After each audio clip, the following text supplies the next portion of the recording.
అమ్మాయి బంధువులు చేసిన హత్యగాని మేము భావిస్తున్నాం. అందులో గురుమూర్తి హస్తం, వాళ్ళ బంధువుల హస్తం కూడా ఉన్నదని చెప్పి మేము అనుమానిస్తున్నాం.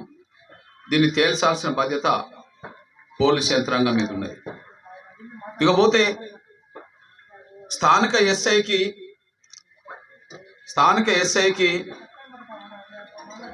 ఈ సంఘటన జరుగుతుందేమోనని చెప్పి ముందే సమాచారం ఉన్నదేమో అని అనుమానం మాకు. సతీష్ని అమ్మాయి బంధువులు చంపుతారనే అభిప్రాయం, సమాచారం ఆయనకు ఉన్నదేమోనని చెప్పి ఈ నిందితులు అనబడుతున్న వాళ్ళు, ఈ ఇరువురిని చంపిన వాళ్ళు ముందుగానే ఎస్ఐతో కాంటాక్ట్ పెట్టుకున్నారేమో అనే అనుమానం. ఈ కేసు నుంచి నిందితులను తప్పించడానికి ఎస్ఐని వాళ్ళు కూడగట్టుకున్నారనే విషయం కూడా మాకు స్పష్టంగా అర్థమవుతుంది. దానికి కారణం ఏంటంటే, మొదటి డెడ్ బాడీ దొరికిన ఓబ్లేస్ సంబంధించిన సోదరి,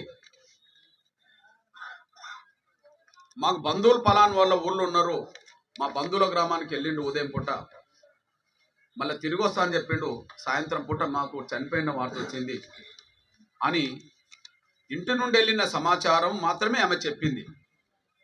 ఇంటి నుండి వెళ్ళిన సమాచారం మాత్రమే కాంప్లైంట్ రూపంగా నోటి మాటగా చెప్పింది.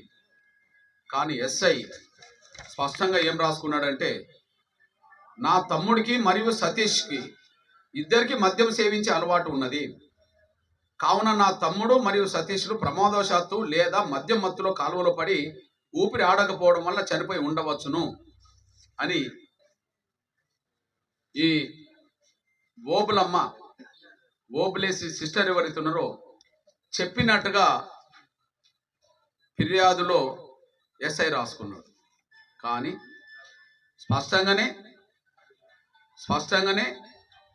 ఓబులమ్మతో పాటు అందరూ పోయినప్పుడు కేవలం నేను మా ఇంటి నుండి వెళ్ళి మళ్ళీ తర్వాత చనిపోయిండని మాత్రమే నేను నిన్న చెప్పాను. కానీ నా తమ్ముడికి తాగుడు అలవాటు ఉన్నదని, లేదా సతీష్కి తాగుడు అలవాటు ఉన్నది, తాగడం మత్తు వల్లనే నీళ్ళల్లో పడి ఊపిరాడగా చనిపోయిందనే మాట అసలు నేను చెప్పలేదు.